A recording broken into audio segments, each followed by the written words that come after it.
এক গরিব কৃষক আর তার ছোট ছেলে। 3 দিন ধরে তারা না খেয়ে তাদের দিন চলছে এইভাবে, অভাব আর দারিদ্র্য। বাবা, খুব ক্ষুধা লাগছে। আর একটু সহ্য কর, তাদের ফসল আগেই নষ্ট হয়ে গেছে। সব শেষ হয়ে গেছে।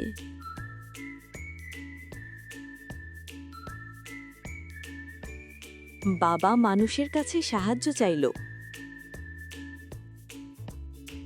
আমার ছেলের জন্য একটু খাবার দিন। আমাদের কাছে কোনো খাবার নেই, মাফ করবেন আমাকে। সে খালি হাতে ফিরে আসছিল।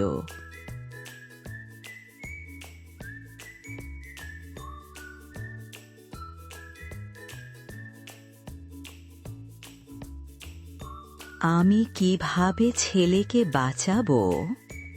হঠাৎ সে একটা ছোট মুঠো ভাত পেল। এটাই শেষ, তুমি খাবে না? আমি খেয়েছি। খেয়ে ঘুমিয়ে পড়ল। বাবা চুপচাপ তাকিয়ে রইল। তুই বেঁচে থাকলেই আমি খুশি।